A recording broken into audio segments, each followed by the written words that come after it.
Hi friends, ഇന്ന് നമുക്കൊരു മത്തി വറ്റിച്ചത് എങ്ങനെയാണ് തയ്യാറാക്കുന്നത് നോക്കാം. അതിനായി ഞാൻ 500 ഗ്രാം മീനാണ് എടുത്തിരിക്കുന്നത്. ചെറിയ ടൈപ്പ് മത്തിയാണിത്. ഇതിലേക്കായി ഒരു 7 വെളുത്തുള്ളി, 1 കപ്പ് ചുവന്നുള്ളിയാണ് ഇതിൻ്റെ മെയിൻ ഇൻഗ്രീഡിയൻറ്റ്. ചുവന്നുള്ളി ധാരാളമായി എടുക്കണം. ഇതിലേക്ക് ഇഞ്ചിയൊന്നും ചേർക്കുന്നില്ല. ഇനി ചുവന്നുള്ളിയും വെളുത്തുള്ളിയും അല്പം വെള്ളം ചേർത്ത് നന്നായി അരച്ചെടുക്കാം. നല്ലപോലെ അരയാൻ ശ്രദ്ധിക്കണം.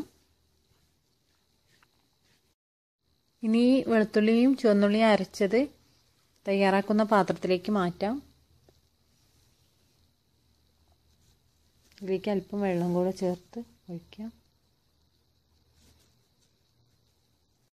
ഇനി ഇതിലേക്ക് ഒരു 2.5 ടേബിൾ സ്പൂൺ മുളക് പൊടി ചേർക്കാം. ഇത് ഞാൻ സാദാ മുളകും കാശ്മീരി മുളകും മിക്സ് ചെയ്ത് പൊടിച്ചതാണ്.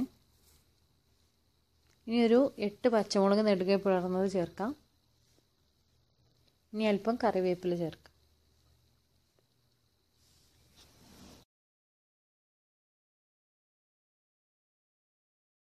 ഇനി ആവശ്യത്തിന് ഉപ്പ് ചേർത്ത് കൊടുക്കാം. ഇനി പുളി അല്പസമയം വെള്ളത്തിൽ കുതിർത്തതിന് ശേഷം പിഴിഞ്ഞെടുത്തത് ഓരോരുത്തർക്കും വേണ്ട പുളിക്കനുസരിച്ച് ചേർക്കാം. അത് നിങ്ങളുടെ ഇഷ്ടത്തിനനുസരിച്ച് അളവ് തീരുമാനിക്കാം. ഇവയെല്ലാം കൂടെ നന്നായി ഒന്ന് മിക്സ് ചെയ്യാം. അധികം ഇൻഗ്രീഡിയൻസ് ഒന്നും ഇല്ലാത്ത വളരെ ഈസിയായി തയ്യാറാക്കാൻ പറ്റുന്ന ഒരു കറിയാണിത്. ഇതിലേക്ക് ഇനി ആവശ്യത്തിനുള്ള വെള്ളം ഒഴിക്കാം. 2-3 കപ്പ് വെള്ളം ഒഴിച്ചു കൊടുക്കാം. പിന്നെ മറ്റൊരു കാര്യം, ഇവിടെ ചില സമയത്ത് കിട്ടുന്ന ചുവന്നുള്ളി അരച്ച് ചേർക്കുമ്പോൾ ഒരു കയ്പ്പ് തോന്നാറുണ്ട്. എനിക്ക് 2-3 തവണ പറ്റിയിട്ടുണ്ട്, അതുകൊണ്ടാണ് പറയുന്നത്. അപ്പോൾ അത് ശ്രദ്ധിക്കുക. ഇനി നമുക്കിത് അടുപ്പിൽ വെച്ച് നല്ലപോലെ തിളപ്പിക്കാം. നന്നായി തിളച്ച് വരുന്നവരെ നമുക്ക് വെയിറ്റ് ചെയ്യാം.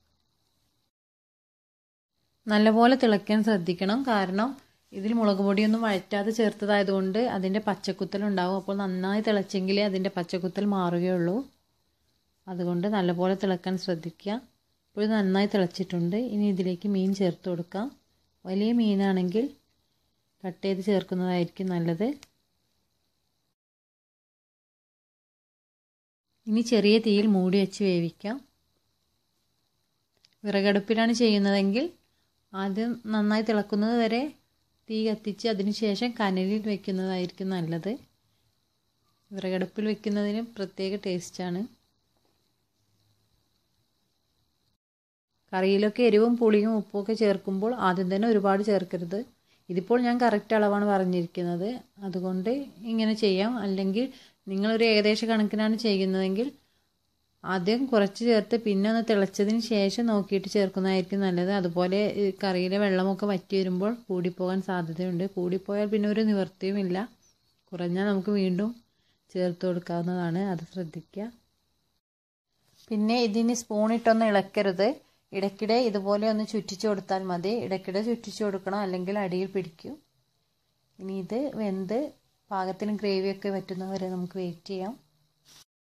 ഇപ്പോൾ മീനൊക്കെ വെന്ത് ഗ്രേവിയൊക്കെ ആവശ്യത്തിന് വറ്റിയിട്ടുണ്ട്. ഇതിൽ കൂടുതൽ വറ്റിക്കണമെന്നുണ്ടെങ്കിൽ അങ്ങനെ ചെയ്യാം.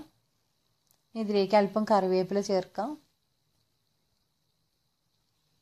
ഒരു 2 ടേബിൾ സ്പൂൺ പച്ച വെളിച്ചെണ്ണ ചേർക്കാം. ഇനി നമുക്ക് സ്റ്റവ് ഓഫ് ചെയ്യാം.